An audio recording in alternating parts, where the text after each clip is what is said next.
ഗ്യോത്തെ, TELK, ECL, OST. ഇതിൽ എന്താണ് ഗ്യോത്തെ എക്സാമിന് ഇത്ര പ്രത്യേകത? ഗ്യോത്തെ, ECL, ടെൽക്, OST ഇങ്ങനെ പല എക്സാംസ് നിങ്ങൾക്ക് ജർമ്മൻ പ്രൊഫഷ്യൻസി പ്രൂവ് ചെയ്യാനുണ്ട്. എല്ലാം യൂറോപ്യൻ യൂണിയൻ അക്സെപ്റ്റ് ചെയ്യുന്നതുമാണ്.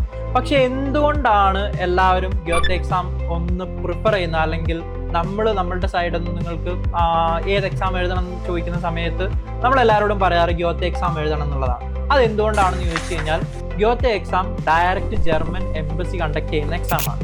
അതുകൊണ്ട് തന്നെ നിങ്ങൾക്ക് പ്രോപ്പർ ഗ്യാരണ്ടി അവിടെ ലഭിക്കുന്നുണ്ട്. Okay, Goethe exam German embassy conduct ചെയ്യുന്നതുകൊണ്ട് നമുക്ക് അവിടെ ഒരു ട്രസ്റ്റ് ഇഷ്യൂ അല്ലെങ്കിൽ അങ്ങനത്തെ ഒരു കാര്യം ഒന്നും വരുന്നില്ല. അപ്പൊ അതുകൊണ്ട് തന്നെയാണ് നമ്മളുടെ സൈഡിൽ നിന്നും അതുപോലെ ആര് ചോദിക്കുന്ന സമയത്തും ഗ്യോത്തെ എക്സാമിന് നമ്മൾ പ്രിഫറൻസ് കൊടുക്കുന്നത്. സെക്കൻഡ് തിങ്, ഗ്യോത്തെ എക്സാം പാസ്സാവാൻ ബുദ്ധിമുട്ടാണെന്നുള്ള കുറേ കാര്യങ്ങൾ ആളുകൾ പറയാറുണ്ട്. ഇവിടെ നിങ്ങൾ മനസ്സിലാക്കേണ്ടത് ബാക്കിയുള്ള എക്സാംസ് ഒക്കെ വെച്ച് നോക്കുന്ന സമയത്ത് ഗ്യോത്തെ എക്സാമിന്റെ സ്പെഷ്യാലിറ്റി എന്താണെന്ന് വെച്ച് കഴിഞ്ഞാൽ ഓരോ മൊഡ്യൂളിനും 60% മാർക്ക് മതി എന്നുള്ളതാണ്.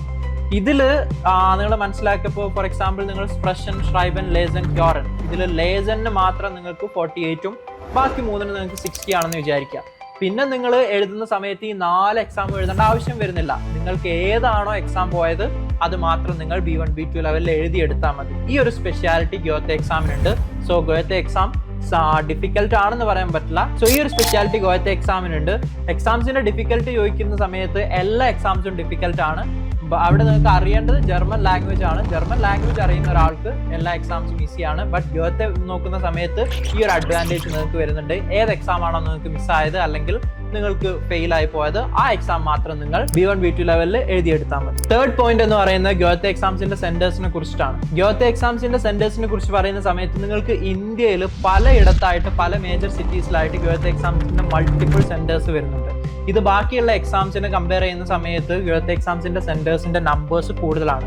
അതുകൊണ്ട് തന്നെ നിങ്ങൾക്ക് എന്ത് ചെയ്യാൻ പറ്റും? കേരളത്തിൽ സ്ലോട്ട് ഇല്ല എന്നുണ്ടെങ്കിൽ ഔട്ട്സൈഡ് കേരള ആയിട്ടുള്ള വേറെ സിറ്റീസിലൊക്കെ പോയിട്ട് നിങ്ങൾക്ക് എക്സാംസ് അറ്റൻഡ് ചെയ്യാവുന്നതാണ്. നാലാമത്തെ പോയിന്റ് എന്ന് പറഞ്ഞു കഴിഞ്ഞാൽ ഇപ്പോൾ ഞാൻ പറഞ്ഞ നേരത്തെ 4 എക്സാം ഗ്യോത്തെ, OST, ടെൽക് അതുപോലെ ECL ഇത് വെച്ച് നോക്കുന്ന സമയത്ത് ഓട്ടോമാറ്റിക് നിങ്ങൾക്ക് അറിയാം ഒരു എക്സാമിന് പോകുന്ന സമയത്ത് ഏതൊരാൾക്കും വേണ്ടതാണ് പ്രിപ്പറേഷൻ എന്ന് പറയുന്നത്. അപ്പോൾ പ്രിപ്പയർ ചെയ്യുക അല്ലെങ്കിൽ പ്രീവിയസ് ഇയർ ക്വസ്റ്റ്യൻ പേപ്പർ നോക്കുക എന്നൊക്കെ നമ്മൾ ചെയ്യുന്ന കാര്യങ്ങളാണ്. ഇതിൽ നിങ്ങൾക്ക് ഏറ്റവും കൂടുതൽ മെറ്റീരിയൽ ഇന്റർനെറ്റ് വഴിയും അതുപോലെ പല സോഴ്സ് വഴിയും ആക്സസ് ചെയ്യാൻ പറ്റുന്നത് ഗ്യോത്തയുടേതായിരിക്കും. നിങ്ങൾ ടെൽക്കിന്റെ മെറ്റീരിയൽ സെർച്ച് ചെയ്യുന്ന സമയത്തും OSTയുടെ സെർച്ച് ചെയ്യുന്ന സമയത്തും അല്ലെങ്കിൽ ECLന്റെ സെർച്ച് ചെയ്യുന്ന സമയത്തും നിങ്ങൾക്ക് ലിമിറ്റഡ് മെറ്റീരിയൽസേ ലഭിക്കുകയുള്ളൂ. അതായത് നിങ്ങൾക്ക് ലിമിറ്റഡ് ആയിട്ട് പ്രാക്ടീസ് ചെയ്യാനും കാര്യങ്ങളും ചെയ്യാൻ പറ്റുള്ളൂ. അത് മോശമാണെന്നല്ല, ബട്ട് കൂടുതൽ പ്രാക്ടീസ് ചെയ്യുന്ന സമയത്ത് നിങ്ങൾക്ക് തന്നെ അറിയാം ലാംഗ്വേജ് ആണ് കൂടുതൽ ഐഡിയ ലഭിക്കും. May be there is A chance ആ സെയിം ക്വസ്റ്റ്യൻ തന്നെ റിപ്പീറ്റ് ചെയ്യാനും ചാൻസ് ഉണ്ട്.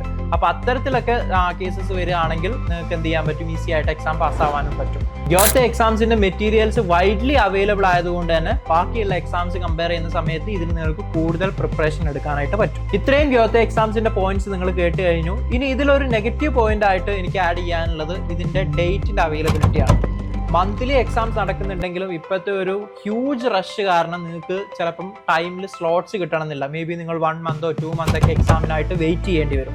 അപ്പോൾ ഈ ഒരു കാര്യം ഒഴികെ നിങ്ങൾ നോക്കുകയാണെങ്കിൽ ഗ്യോത്തെ എക്സാംസ് ആയിരിക്കും നമ്മൾ പേഴ്സണലി എല്ലാവർക്കും പ്രിഫർ ചെയ്യുന്ന എക്സാം. നിങ്ങൾക്ക് ഇതുപോലത്തെ എക്സാം റിലേറ്റഡ് ക്വറീസ് ഉണ്ടെങ്കിൽ നിങ്ങൾ കമന്റ് ചെയ്യുക. ഇതുപോലത്തെ കൂടുതൽ ഇൻഫോർമേറ്റീവ് വീഡിയോസിനായിട്ട് സബ്സ്ക്രൈബ് ചെയ്യുക.